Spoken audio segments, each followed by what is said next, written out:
Hi! முதல் முறையா நம்ம சேனல்ல ஒரு விமான பயணத்த கவர் பண்ண போறோம். சென்னை டூ ஹைட்ராபாட். போற வழியில நெறைய கிரிக்கெட் பிளேஸ்லாம் பார்த்தோம். மறக்காம எனக்கு உங்களோட ஆதரவு குடுங்க. நன்றி. சென்னை ஏர்போர்ட் வந்திருக்கோம். எங்க மேரேஜ் மேனேஜர் கல்யாணத்துக்கு. சன்ரைசர்ஸ் கிரிக்கெட் பிளேயர்ஸ்லாம் வந்திருக்காங்க. சென்னையிலேருந்து ஹைதராபாத் போகிறதுக்காக சன்ரைசர்ஸ் கிரிக்கெட் பிளேயர்ஸ்லாம் சென்னை டெர்மினலில் வெயிட் பண்ணிட்டு இருந்தாங்க. பிளேயர்ஸ் கிட்ட யாரையுமே விடல. அவங்க ஏதாவது வெளியே போனாங்க அப்படின்னா அவங்கள பார்த்து வந்து ஃபோட்டோஸ் எடுக்க வாய்ப்புகள் கிடச்சிது. டிஸ்டன்ஸ்லேருந்து எடுத்ததுனால நிறைய ஜூம் பண்ணி தான் எடுத்திருப்பேன். ஸோ உங்களுக்கு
கடைசியாக போர்ட் பண்ணிட்டோம். எங்கள் சீட் எங்கேன்னு தேடிட்டே இருந்தேன். கடைசியில் பார்த்தா எனக்கு முன்னாடி புவனேஸ்வர் குமார், மார்க்ரம், அந்த சைடில் கிளாசன், முனட்கட் இவங்க எல்லாம் உட்காந்துட்டு இருக்காங்க. என் ரோவுக்கு எக்ஸாக்டாக ஒரு ரோவுக்கு முன்னாடி ரொம்ப எக்ஸைட் ஆகிட்டேன்.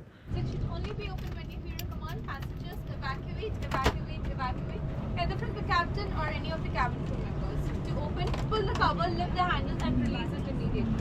சென்னை டு ஹைதராபாத் 1 மணி நேரம் தான் அப்படிங்கிறதுனால நாங்கள் ஃபுட் எதுவுமே ஆர்டர் பண்ணல. அண்ட் நாங்கள் புக் பண்ண சீட்டோட லெக் ரூமுமே ரொம்ப நல்லா இருந்தது. டேக் ஆஃப் பண்ணதுக்கப்புறம் சென்னையோட ஏரியல் வியூ சூப்பராக இருந்தது. ஸோ நீங்களும் அப்படியே பார்த்துட்டு வாங்க.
கண்ணை மூடி திறக்கிறதுக்குள்ளே ஹைதராபாத் வந்து லேண்ட் ஆகிட்டோம். ரொம்ப ஷார்ட் ஜேர்னி, ஜஸ்ட் 1 hour தான்.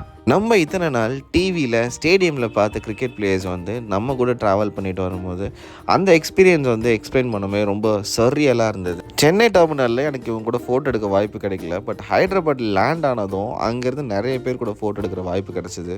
அதுவும் எஸ்ஆர்ஹெச் இந்த சீசனில் பட்டே கிளப்பிட்டுருக்கு. ஸோ உங்களோட ஃபேவரட் எஸ்ஆர்ஹெச் பிளேயர் யாருன்னு சொல்லிட்டு மறக்காமல் கமெண்ட் பாக்ஸில் சொல்லுங்கள்.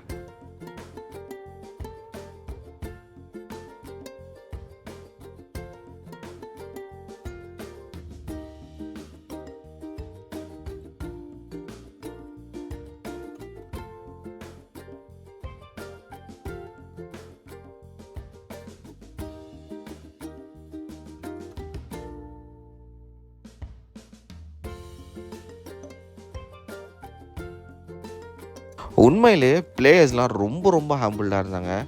யார் ஃபோட்டோஸ் செல்ஃபீஸ் கேட்டாலுமே அவங்க ரிஜெக்ட் பண்ணவே இல்லை. எஸ்பெஷலி புவனேஸ்வர் குமார் கூட ஃபோட்டோ எடுக்கும் போதெல்லாம் ஃபோன் ஸ்விட்ச் ஆஃப் ஆகிடுச்சு. எனக்கு என்ன பண்ணுறதுன்னு தெரியல. பட் அவர் வெயிட் பண்ணார் ஃபோன் ஆன் ஆகுற வரைக்கும். ஃபைனலி சவுத் இந்தியாவோட பிக்கஸ்ட் டெர்மினல் அண்ட் இந்தியாவோட one of the biggest airport Rajiv Gandhi international airport ஹைதராபாத்துக்கு வந்துட்டோம். இங்கே கேட்ஸ் மட்டுமே சுமார் 100க்கும் மேற்பட்ட கேட்ஸ் இருக்குது. செம்ம பசி, பக்கத்தில் இந்த சப்வேக்குள்ளே பூந்துட்டோம். என்ன வாங்குறதுன்னு தெரில. ஸோ என் ஃப்ரெண்டு வந்து ஒன்று ஆர்டர் பண்ணார். ஸோ நான் வந்து செகண்ட் டைம் இந்த சப்வேல சாப்பிட்றது. ஃபஸ்ட் அனுபவம் வந்து ரொம்ப மோசமாக இருந்தது. அட்லீஸ்ட் இந்த ஊரில் எப்படி இருக்கும் ட்ரை பண்ணலாம் அப்படின்னு சொல்லிட்டு தான் ட்ரை பண்ணோம். 400 வந்து கொஞ்சம் எக்ஸ்பென்சிவ் தான். அதுவும் ஏர்போர்ட்டில் சாப்பிட்ணும் அப்படின்னும் போது டெஃபினட்டாக எக்ஸ்பென்சிவ் தான். ஆனால் எங்கள் பட்ஜெட்லன்னு பார்த்தா வேறு எதுவுமே கிடையாது. ஏர்போர்ட் பெருசுன்றதுனால நடக்கும் போதெல்லாம் ரொம்ப பசியாக இருந்தது. இந்த சப்வே ட்ரை பண்ணால் செம்ம காரம், பயங்கர காரமாக இருக்குது. சாப்பிட்டு காலத்துன்னு பார்த்தா சத்தியமாக முடியாது.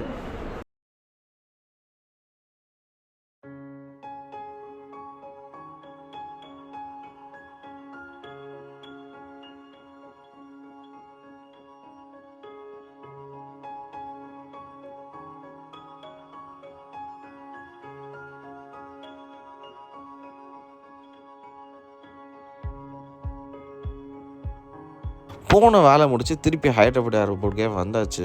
அண்ட் நாங்கள் கேட்டு தேடும் போது பெரிய ஷாக்கு. கேட் நம்பர் பார்த்தா 120. போகிற வழி ஃபுல்லாக கடைங்க. இதை தாண்டி எங்கள் கேட்டுக்கு போகிறதுக்கு 1/2 hour கிட்ட ஆச்சு. உண்மையிலே வயசானவங்கெல்லாம் நடக்கிறது கொஞ்சம் கஷ்டம் தான் நினைக்கிறேன். அண்ட் அவங்களுக்கு அசிஸ்டன்ஸ் ஏதாவது இருக்கா அப்படின்னு சொல்லிட்டு எனக்கு தெரில. பர்ச்சேஸே பண்ணல அப்படின்னாலும் என்ன தான் விற்கும், எவ்வளோ தான் ரேட்டு அப்படின்றதுல வந்து கொஞ்சம் ஆர்வம் அதிகமாக இருந்தது. போயிட்டு கேட்கும் போது ரொம்ப ஷாக்காக இருந்தது.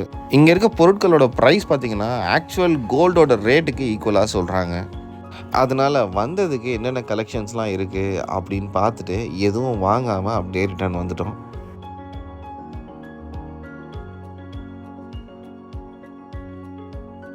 நான் சேனல் ஸ்டார்ட் பண்ணி 2 year கிட்ட ஆக போகுது. பட் பெருசாக எனக்கு எந்த விலாகுக்குமே வியூஸ் வந்ததே கிடையாது. பட் திரும்பவும் நான் கண்டினியூ பண்ணிகிட்டே தான் இருக்கேன். ஸோ உங்களோட சப்போர்ட்டை எனக்கு கண்டினியூஸாக கொடுத்துட்டே இருங்க. லைக் பண்ணுங்கள், ஷேர் பண்ணுங்கள், சப்ஸ்கிரைப் பண்ணுங்கள். நன்றி, வணக்கம்.